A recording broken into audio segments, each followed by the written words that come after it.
Okay, so here's what we were talking about last time, and new chapter in the book and in the course.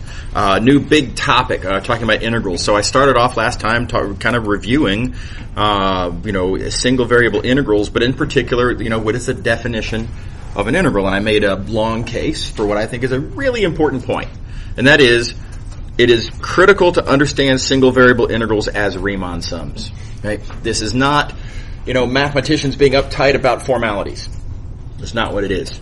Well, it doesn't. That's not all of what it is. That is part of what it is. But what people who are interested in applications of integrals should care about is that Riemann sums are the things that connect to all the different applications. Right? If you choose to think of integrals as being, kind of just an alternative notation for antiderivatives, then there's no immediately obvious connection between such a notion and how much work does it take to perform a task, or how much volume do you get when you rotate a blah blah blah. It's really not clear, right? Likewise, if you insist on thinking of integrals as being area under a curve, right? What does that have to do with work? It's not at all obvious, right? Ultimately, if you want to make a connection to all of these different applications, the connection is by way of Riemann sums. So we define integrals to be Riemann sums because that's where we're going with the ideas. If you find yourself looking at, a particular application, you can immediately break down that application as a Riemann sum. How convenient, we defined integrals to be those Riemann sums, right? And then we compute the integral with the fundamental theorem of calculus, right? Area does not participate in that process unless perhaps for whatever reason, I guess every so often you actually are hoping to compute an area, sometimes I suppose, but not as often as you might think. Okay, so anyway, big deal. Integrals are Riemann sums. Now, partly that's just, I think it's a really good idea to make sure everybody understands the foundations before we go forward. But very importantly, what we're looking to do now is talk about multivariable integrals. We're looking to generalize the idea of an integral to a higher dimensional setting. So we want to take what it is most fundamentally that is an integral and ask what's the sort of the version of that in this new context. Well, you have to have a very crisp and clear picture on what something fundamentally is before you can then take that fundamental notion and apply it elsewhere, right? So I emphasize, we are not looking to generalize the idea of an antiderivative to a multivariable setting. That's not what we're doing.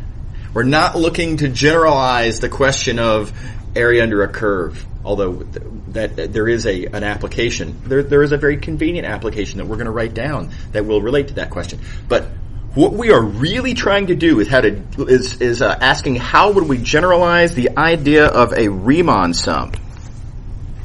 How would I generalize this idea in a multivariable context? That's what we're doing. Don't think about the other points of view on integrals. We want to generalize Riemann sums. They connected to so many applications in the single variable setting. Fingers crossed, maybe they will in the multivariable setting too. Okay. All right. So here's a loose breakdown of how Riemann sums work. I mean, y'all have all seen this expression before.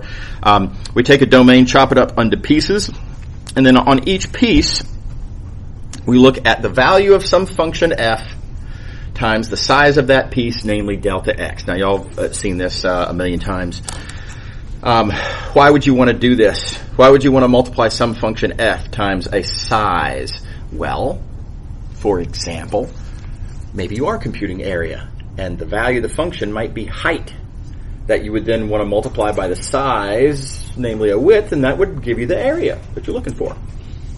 On the other hand, forget about area.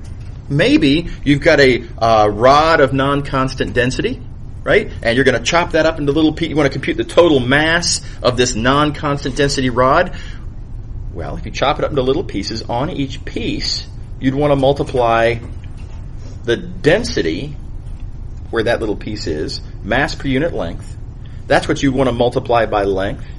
because that would give you mass that would you then add up over the interval. Notice no discussion of area in that second application. Okay, so and there's just lots of situations where if you take the question and look at it the right way, you can think of it as chopping it up into pieces that on each piece you're going to want to multiply some function appropriate to the application times size. Maybe it's height that you're multiplying by size. Maybe it's density that you're multiplying by size. Something appropriate to the application that you're going to want to multiply by size.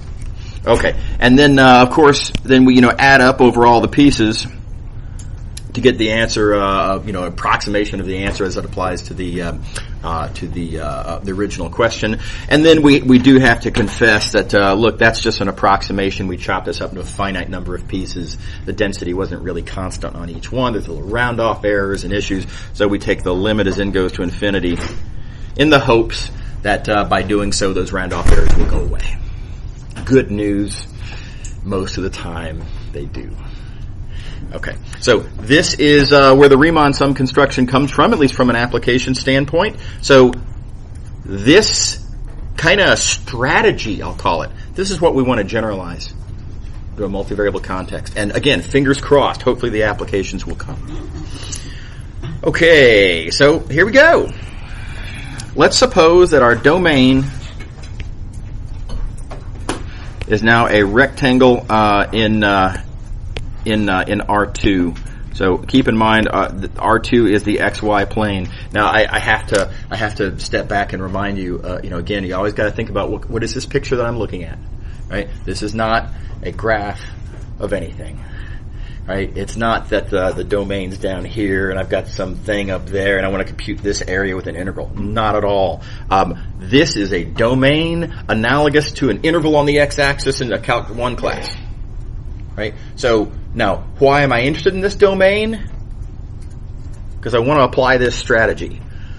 Why do I want to apply this strategy? I don't know yet. Right now, we're just trying to generalize this strategy. We'll come up with some sort of an application of, once we generalize the strategy, we'll figure out what it's good for later. Right now, we're just generalizing the strategy. So we are looking here at the domain. And this is a great departure from a Calc 1 point of view on integrals. The domain is now a two-dimensional thing. All right, so chopping it up into little pieces. Here we go. I guess technically I could stop there and say, well, those pieces are really, really, really thin, therefore they're little. Right? But we don't. There's problems with not taking it further, so in fact we're going to slice further like this. Right? And now we've got truly little pieces. Right? Do all that chopping up. Now we've got a mess. We've got a bunch of little chunks. Right, and we got to keep track of them in some way. Now, there are a lot of details to be worried about here. Let me remind you that let's flash back to Calc 1 and recall that in Calc 1 we were thinking about the x-axis on which we were looking at the interval from A to B, and that interval from A to B we chopped up into little pieces. You all remember this whole deal? Right, and we developed a notation. We talked about each one of these points where we do a chop, we're going to give it a name. We called it x sub I. We wrote down formulas for how do you compute x sub I as a function of I. Yeah, question. I was just wondering, how would you add up the sums? And then we can. Oh yeah, no, that we got a long way to go, and so you're about 5 pages ahead of me right now. Yeah, it's a great question. No, it's a great question. How is this all going to come together? It seems like we've got this crazy aggressive strategy, and how could this computationally ever come together? That's a very good concern. So for the moment, I'm just going to say, give me a few pages. It's going to work out real nice. But for the moment, I just want to generalize. We want to create the construction first as a generalization, and then we'll worry about computing it later. Yeah. Okay, so I hope y'all remember all of this business, right?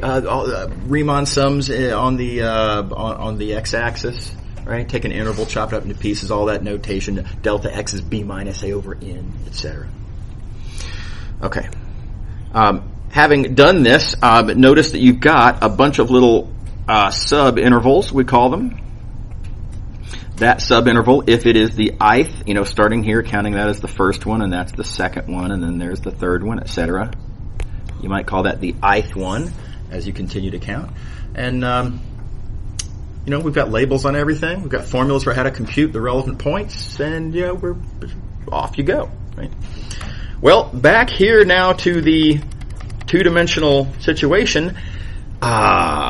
Conveniently, this process of slicing the rectangle, just draw those lines a little further down. Those slicing up the rectangle also slices up this interval on the x-axis. And I've already decided on useful notations and formulas and all that stuff on the x-axis. So how this slicing of the rectangle, how that pertains to the x-axis, we already have those formulas. We're just going to reuse them. It's the same xi, same delta x that we had in a Calc 1 context. How convenient. Now, slicing horizontally like that. Again, analogously, notice that if you just extend those slices a little further, you are in fact slicing up what you might call the shadow, the projection of the rectangle over onto the y-axis. So horizontal slices of the rectangle correspond simply to slicing up the y-axis. So there's a very analogous breakdown.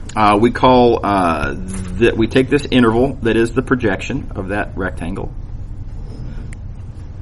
We'll label these values as maybe C and D. Right, you take the interval from C to D and chop it up in times. You can label these subintervals as the first one and the second one and the third one, etc. Maybe this one here, I'm going to call it the jth one. I can't use I. I'm already using I as a subscript on the x-axis. But you can write down a bunch of formulas. It's a total rip-off of what we already did on the x-axis. Delta x was b minus a over n. Delta y, same idea, will be d minus c over n. Totally analogous. Rest of the details, totally analogous. So those details are in the book. I'm going to let y'all read those. Like I say, it's ultimately kind of nothing terribly new.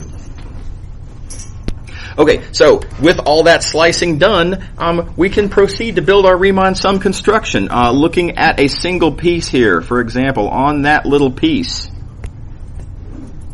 I can talk about multiplying some function for whatever reason to be determined. Some function times the size of that piece. Now, how big is that piece? Well, that little piece, that little sub-rectangle, it's not a subinterval, it's a sub-rectangle. It has width delta x, it has height delta y. So here is the size, and here is the function that I want to multiply that size by for reasons yet to be determined. Just copying this construction here, right? Size times some function for, again, reasons that'll kind of come to us once we decide on an application, yeah. So that delta x, delta y is the size of the big rectangle or the one small? Delta x, delta y is the size of this one little sub-rectangle right there. Yeah, that's right. Because, if you will, this is delta x. And this, wow, that's small, is delta y. Yeah. Okay. All right. And then now add it up. Now we got to recognize adding up all of these little subrectangles. We're no longer just going to say, oh, I goes from 1 to n. I is not the only arbiter of which subrectangle I'm in. I need to know where am I along the x-axis. Sure, I will tell me that. Here, let me do my indices better. I need to know where I am along the sort of the horizontal slicing. I will tell me that, but I also need to keep track of where am I vertically. You got to know both to be able to define which subrectangle are you talking about. Okay. Again, round off errors. You got to take a limit to make all the errors go away. Hope this works. Right. By the way, there's a bunch of discussion that has to be done at this point. If this were Math 222, which it's not, of how do we know that this limit will exist, and under what circumstances? What are the requirements on the function f that this expression even converges? And there's a lot to say about that, and we're not going to worry about it. I'm just going to cite a single fact. True fact, and that is if the function f is continuous, everything's fine. Okay, we're not going to prove that. I'm just going to assert it. Okay, so here we go. This is our Riemann sum construction.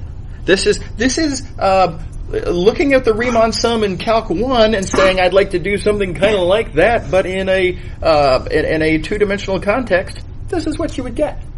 This is a two-dimensional knockoff of Calc 1 Riemann sums. What did we do with Calc 1 Riemann sums? Well, we called them integrals and made up a notation for them. So we're going to do the same thing here. We're going to label that. We're going to define this as being something called a double integral. We've got to talk about what is this function, this mysterious yet to be motivated function that participates in that role in that construction. We're going to have to say what that is. We'll call it f.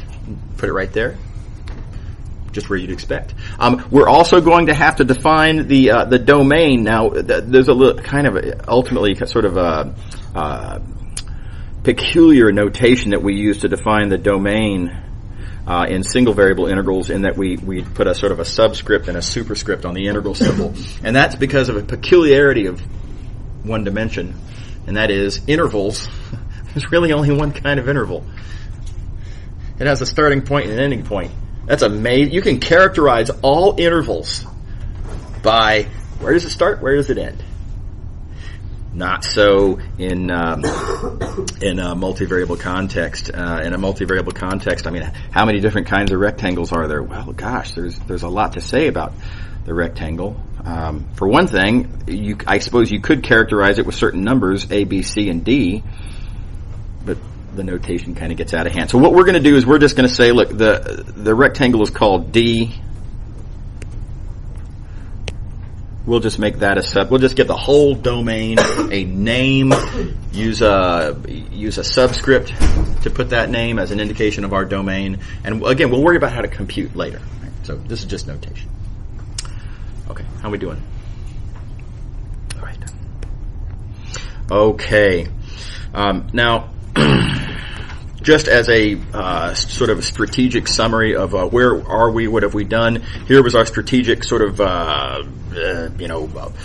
diagram for single variable Riemann sums. Riemann sums, which we label as integrals, we like them because they are what connect to applications. And then subsequently we ask the question of how do you compute those? And we were lucky that we had a tool for that. Okay. The same thing's going on here. Now here's where double integrals fit in. Double integrals, aka Riemann sums, by the definition above. We like them because as we're about to see, there are a lot of applications that it turns out this little construction we just made up, this little construction is perfect for getting our hands on lots of different applications. And then the question from the back from earlier will be the next natural thing to come up. Okay, so we can model these applications with this construction. How do I compute it? Right? Until I can compute it, this is just sort of mathematical fantasy land, abstractions. Okay, alrighty. Okay, let's see some applications, though. Again, we'll worry about the computing later, but here's some applications. The first one, I start with this as a first one because it's accessible and convenient and familiar, but I cannot emphasize enough. I am not starting with this because it's a definition. It isn't. Right? In the same way that a single variable integral is not defined as being area under a curve. That's just one of many applications. Likewise, double integrals are not defined as the volume under a graph surface. They just aren't. This is one of many applications of a double integral, but beware clinging to this as too fundamentally in your mind as being fundamentally what an integral is. It will be very debilitating in this course if you cling to this as but this I have to think of double integrals this way. It's going to lead to huge problems. Right? So this is just an application. Okay, so anyway, it is nevertheless an application. So let's do it. Here's a question. We've got some surface. That's a graph of a function of two variables, right? Think back to chapter 13. We talked about graphs and functions, and so you all know what this is.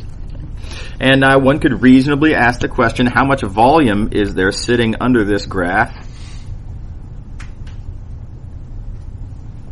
Right? How much, how much water can that hold, or whatever? How much space is there in there? Reasonable thing to want to compute. And I point out that I can answer this question, I can compute that volume with the Riemann sum strategy. Namely, if I were to take this domain down here, this rectangular domain, if I were to chop this up into little pieces, right? Remember, our Riemann Sums construction says I'm going to take, on each little piece, I'm going to multiply the size times the value of some yet to be identified function. And notice that's exactly what we're going to need to do here. The way I would compute the amount of volume there is in this little, French fry shaped slice, you might say, of this volume. Give me 2 seconds. Is I'm going to take the area down here, that area, and I'm going to multiply by the value of a certain function. What is that certain function? The certain function is height. It's the z-coordinate of the point sitting above up there on the graph. Oh, wait, we're looking at a graph. So the z-coordinate is f of xy. So the function that I'm multiplying times size is this function f whose graph I'm looking at. There was a hand in the back. Yeah, what's up? I just had a question as to the applications of this. Yeah. What makes this more useful than other ways of calculating volume? No, we're on that page, right? This is a list of applications. This is number one. There's a couple more that we're going to do, and what I'm going to show you here of 3 applications is just that's the tip of the iceberg. There's bazillions of applications, and we'll see a lot of them as we go through the course. So, why is this method better than optimization? Okay, so no.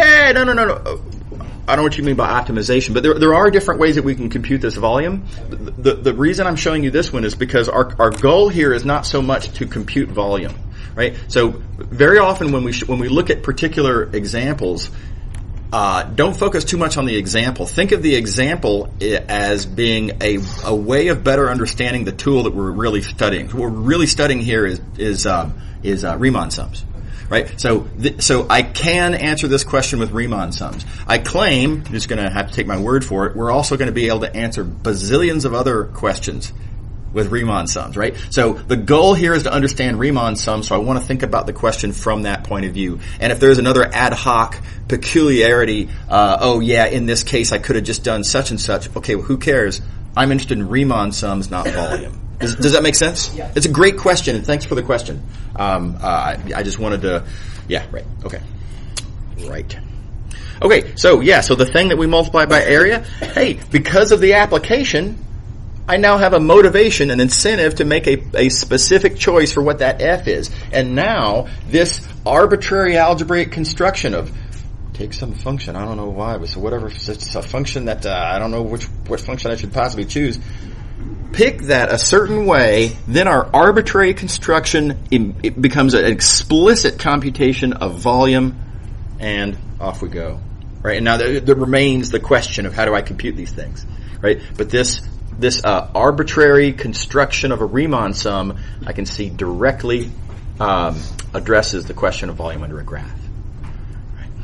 Right. Now, one thing I should mention real quick, the way we wrote Riemann sums.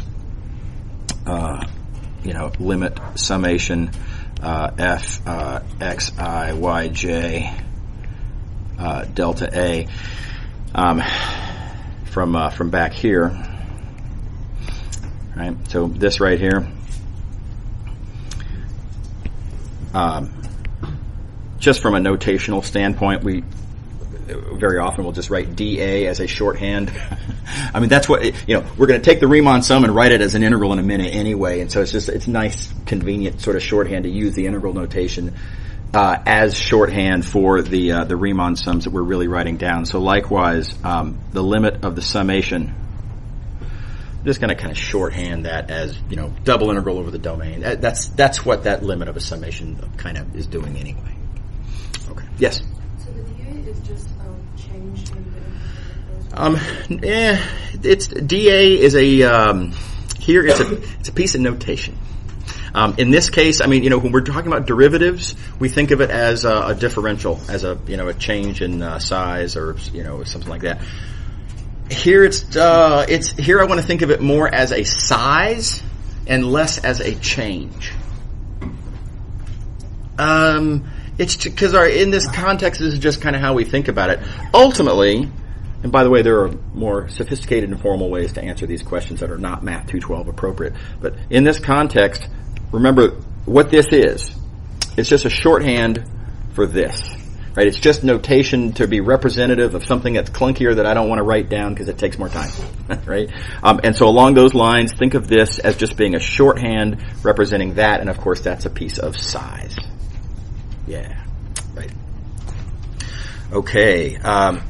Yeah, so very often I'm going to use integral notation to represent parts of the Riemann sum that eventually will, in fact, get written in integral notation. Okay. All right, so now, volume under a surface, sure. Here's our next application. Suppose this is a sheet of metal. Right. By the way, now I emphasize here there is no three-dimensional picture of this application that we're about to talk about. It's just a two-dimensional thing. We've got a sheet of metal, two-dimensional. Right. How would I compute the total mass of that sheet if the density is not a constant? Well, slice and dice. Right.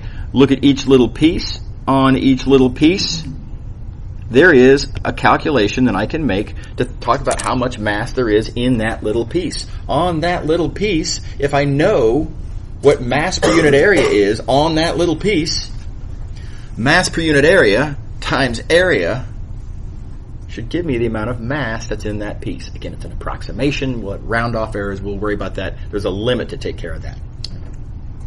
But the idea is, the reason that we choose density or mass per unit area as our function is because that's the thing that allows this construction to compute what I want it to compute. I want to compute mass. What do you multiply by area to get mass? Mass per unit area. Right. Okay. All right. So yeah. So how much mass is there in that piece? Add that up. Take a limit, and that'll compute the grand total. The grand total amount of mass. There's no volumes. There's no heights. Right? There is this chop it up, add it up construction that, if applied in a certain way, makes the construction very naturally compute the application that I'm interested in. Yeah. So F is a function of density. Here, F is density. Okay. Yeah. Right.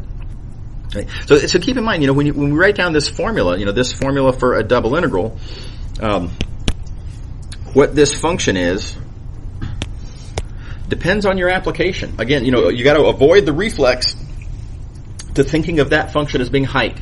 That's a dangerous reflex. It's going to feel real good at first, and it's going to turn into a severe crutch that will not allow you to generalize this idea in other situations. So F is not height. F is a function for you to use for whatever purpose helps you apply this construction to your application. It can be whatever you want it to be as needed. Okay. Let's take a moment to recognize these are completely different questions. How much volume sits under a graph surface? How much mass is on a two-dimensional sheet of metal. One of them's about physics. One of them's about geometry. One of them's three-dimensional. One of them's two-dimensional. They're very different questions. Just happens to be that both of these applications are susceptible to being broken down by the exact same constructions, with just making, of course, appropriately different interpretations of, appropriately different clever choices of this function f. Again, appropriate to the context. Okay, so here we go again. Suppose I want to compute the population of either Wyoming or Colorado, right? Or any one of a bazillion counties in the Midwest, right? How do you compute this population? Okay, well, gosh, population density is highly variable, right? There's going to be maybe a city here, or maybe there's a lot of population there, and maybe some population sort of nearby, and then a whole lot of nothing. And then maybe, it's sort of low density everywhere else. What if this is a sort of a heat map, if you will, of your population density? You can't just multiply density times area. Population density is, they'll talk about population density, but that's always sort of average overall, a grand total number of people divided by grand total amount of area. If we're given this as a function, if we know population density at that one point, that's a very different thing. Okay. So, on this little piece, how would I compute population? How many people are in that little, about a little city block, whatever that is? Well, no surprise, but population density times area, people per unit area times area, gives you people. Right? And so, if we say we want to add up, I want to add up the number of people in all those pieces, right? Adding over the entire region, right? Then, in fact, what we're doing is a Riemann sum where our integrand is population density, people per unit area. Yeah. But if population density is given at a point, isn't that like an area of like a square? Yeah. So the idea is that if you were to pick. We have little problems with the fact that people are not a fluid, right? Right? And so I can't, what's the population density on this little square centimeter right there? Well, it's 0. So that's awkward. So when we say population density, we mean, over a reasonably sized amount of space. And the idea is that population density is roughly continuous. In other words, if you know the population density at this point here on the map, if you move over just a little bit, the people per unit area should not change very much over very short distances. And so we can, even though there are some little philosophical problems of actually making sense out of this, if you ignore that and just go with the approximations, the concept works. Yeah. Okay. All right. So. I'm going to call our concept vindicated, right? So we came at this from a point of view of, hey, Riemann sums worked great in a one-dimensional context. Let's apply a similar idea in a two-dimensional context. Who knows? Maybe it'll be useful. Maybe it'll apply to something. And I feel like it has, right? We see 3 examples right here. And again, there's many more to come. It's a very applicable idea, and the big takeaway. Notice how what we're doing here is a straight rip-off, applied, generalized appropriately, straight rip-off of single variable Riemann sums. Yeah. So this only works for rectangles? Right now, only for rectangles, and we're going to generalize it to non-rectangular shapes soon. Yeah. Okay. It remains, how do we compute these things, right? So going back to our little roadmap down here, hopefully I've persuaded you, that, yes, there are strong connections between integrals and applications. Colors. How do we compute these things? So, there's different ways to come at that question. Ultimately, there's an answer. There's a formula, and that formula for how to compute double integrals, it can be justified formally with some sophisticated algebra. And the sophisticated it's fine, but it's kind of opaque. It's not intuitively very satisfying, right? So I'm going to give you a different point of view on how to compute double integrals. What I'm about to show you is not rigorous. Right? Full confession. It's not rigorous. But what I'm about to show you, I think, is intuitively very satisfying. And I think that in a course like Math 212, I think this is the most appropriate thing to get. So I'm going to come at this by considering a different question. Let's look at the volume question again. How much volume is there sitting under the graph? Over a rectangle. And I'm going to ask, can I compute this in a different way? And so forget about double integrals for the moment. We're going to compute this volume by way of a completely different strategy. And here it is. I'm going to take slices perpendicular to the y-axis. I hope y'all will flash back in your minds to Calc 2 classes where you saw volumes of, y'all remember volumes of surfaces of revolution? Right? You take something and you revolve it around the x-axis and you get a, vase on its side kind of deal. And the way you compute the volume is you take sort of slices and you argue that, okay, well, the area of the cross section times the thickness gives you a volume of a slice, and you add that up. Everybody remember that business? Okay. I'm going to do morally the same thing here. As I go along the y-axis there, as y ranges from C to D, note that if I were to take the area of this cross-section, and if I were to multiply by the thickness, delta y, that would give me the volume of the little, slice of bread or whatever, slice of volume, however you want to think about it, that I have there. And if I add up all those little volumes, all those little slices of volume, I should get the total volume. So this is really a very Calc 1 or Calc 2, I guess it is. This is a very Calc 2 argument on how to compute this volume. What do you think? Everybody pretty comfortable with this? Okay. If you're a little shaky on this, by the way, go back to your Calc 2 notes or book or what have you, and notice how this is a pretty straight rip-off of the volumes of surfaces of revolution strategy. Okay, so area of the cross-section times thickness, and the thickness is dy, because, unavoidably we are slicing here as we move along the y-axis. Okay. All right, we can't run with this.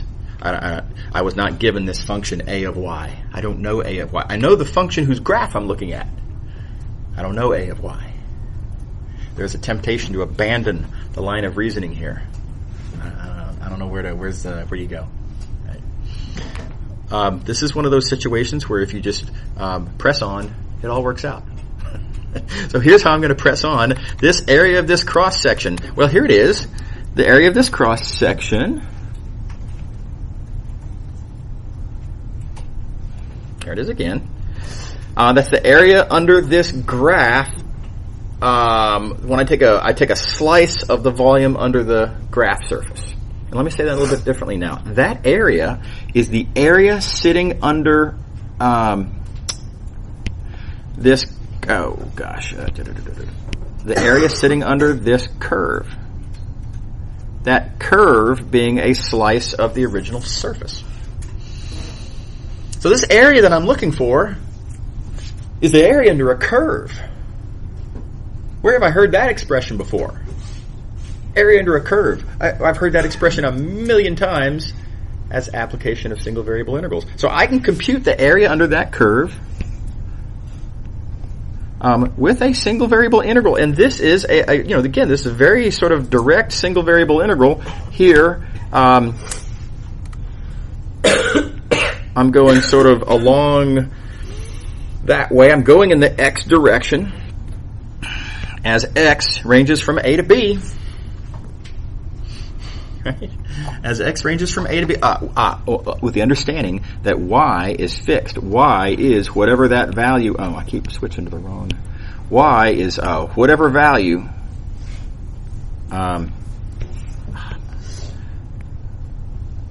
Whatever value it is that defines where I'm looking at that area. Right, I'm trying to compute area at a particular value of y. I need to get ahead of the okay. Given that value of y, this integral here tells me what that cross-section area is. Everybody okay with that part? Now, here's where it gets weird. It looks like I'm doing two separate integrals. I guess I kind of am doing two separate integrals. And the weird thing is that one of them fits inside of the other one. Right? Make this connection. Notice that the area, the actual value of this cross-sectional area, the subject of that, the object, I'll say, of that integral is the integrand of the above integral. So it's like we have an integral fitting inside of another integral, which is weird. All right, so let me put all of this down. So y goes from c to d, with an integrand being cross-sectional area. That area is an integral as x goes from a to b. With y fixed, of course, like that. We have an integral of an integral. And you crank this out, and you will, in fact, get the volume of that thing. And so now here's the point. Again, I remind you, our goal here was not to compute volume. That was the sort of the initially stated goal. But our true our honest goal was to figure out how to compute double integrals. Here's where that comes together. If you can compute volume with this integral of an integral, but we've previously already agreed that you can also compute volume with a double integral, the slick move is to say, well, then I infer from this that I can compute double integrals with single variable integrals of single variable integrals. That's what we really came for. Right? Now we've got the answer to the question that came from the back at the start of the class. How do I compute these things? Answer, rewrite as a single variable integral of a single variable integral, paying attention to the bounds appropriately. And we already know how to compute single variable integrals. Fundamental thermocalculus is awesome. And off you go. All right, so I'm going to leave the colors up here. I encourage you all to, make sure that you really digest, what's going on in this process, and how does the punchline work. But let's do some examples. Suppose I want to compute the mass of a sheet of metal. Right? We already talked about this idea. If you want to compute a mass of a sheet of metal, we agreed a double integral will do it. Mass per unit area times area. Add them up. And we made this connection on the applications page, and then we sort of admitted, I don't know how to compute this thing. How do I compute a double integral? I mean, it's all formally, it kind of fits and everything, but I've rewritten a question I don't know how to answer as another question I don't know how to answer. Right? So how does this benefit us? Now we know how to compute double integrals. Double integrals can be computed with, by the way, the terminology this book uses is iterated integrals. It's an integral of an integral.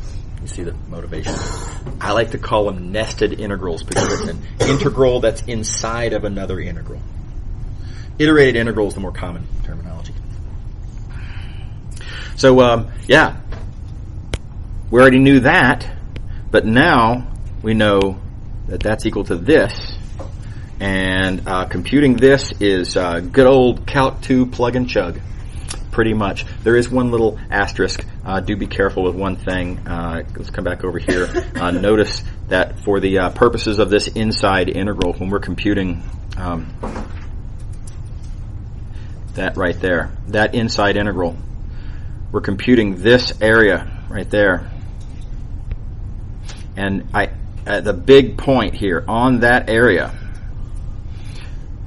notice that y is constant. It's not changing. Y is fixed. You can see that in the geometry. That slice, everything in that slice has a single value of y. Well, it better. We're trying to compute area for a given single value of y. We're trying to find that a of y function. So keep in mind, as you're doing the integral, when you're looking at that inside integral, the outside variable is constant. treat it as such. It is a constant. It's not a variable. While you're doing the inside integral, the outside variable is a constant. Okay, so where that comes up, look at this question here. How are we going to do this this y integral, the inside integral? This part's easy. Y'all remember how to take antiderivatives? The antiderivative of y squared is 1/3 y cubed. I'm sure y'all are all okay with that. I mean, that's long ago. Cool. Because, though, y is the variable. And the antiderivative of y squared with respect to y is 1/3 y cubed. Y is a variable, not x.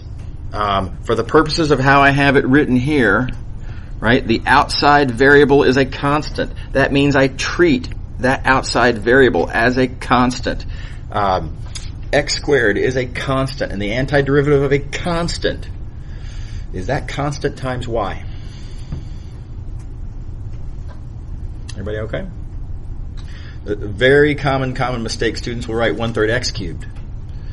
Like you just take antiderivatives with respect to whatever variable you feel like.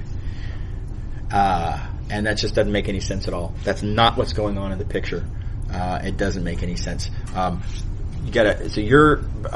of your job here when you're evaluating double integrals is to be heads up, consciously, always on the lookout for which variable is playing what role at what stage in the calculation and treating them accordingly. So again, for the purposes of this inside integral,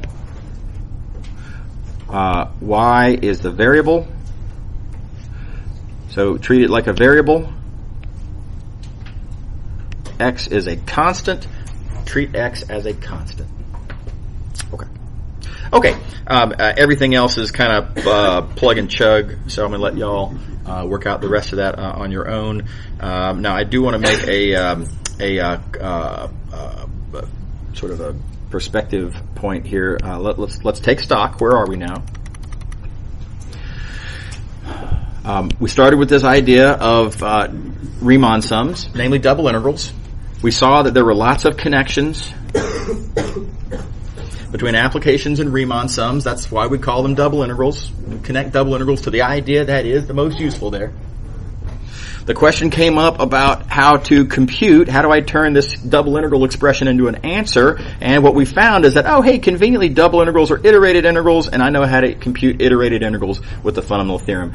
Here then is the natural complaint you might ask. You say, well, doesn't that mean that this is really an improvement on the double integral? This is what I can compute. Why don't I just cut that thing out of the picture entirely? Let's just forget about double integrals, and whenever we have an application, let's just write our application as an iterated integral and compute the iterated integral. What's wrong with that? Doesn't that seem like it saves a step? You probably smell a rat in how I'm phrasing this. Right? This doesn't work. And let me just kind of talk you through why. Let's go up to this example. Right? How is it that I can rewrite the question that I'm interested in as an integral? What allowed me to write this down? What allowed me to write that down was I was given this function here, which was mass per unit area.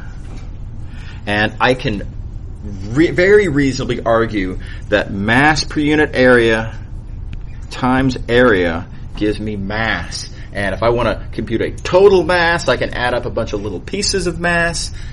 That's how mass works, right?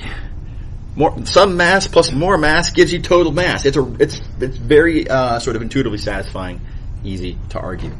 Okay. That's what makes this argument possible. Now as we were saying, let's just try to kind of bypass, let's skip that. Let's just try to go straight to here if we can. And I asked the question, what would it mean to take mass per unit area,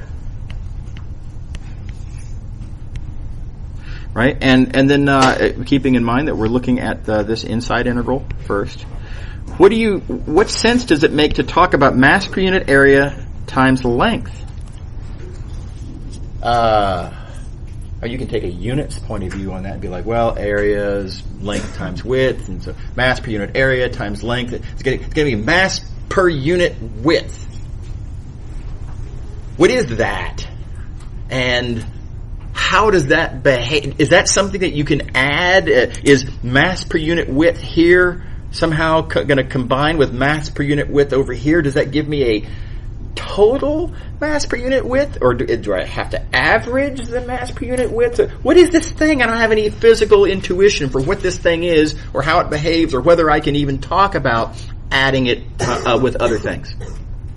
Right? So there is no what I'll call intermediate concept that allows me to make sense out of the inside integral.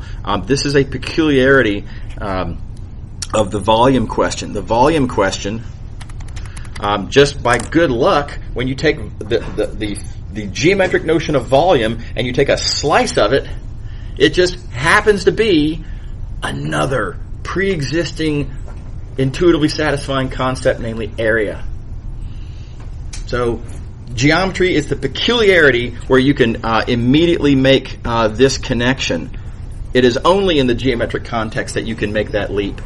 And therefore, in any other context, you desperately need Riemann sums to be able to, two-dimensional Riemann sums to be able to make the application connection. You desperately need iterated integrals to be able to do the computations. And therefore, you unavoidably need both of these and the connection between them to be able to solve one of these problems. Y'all have a great weekend. See you later. Pick up here on Monday. Let's see.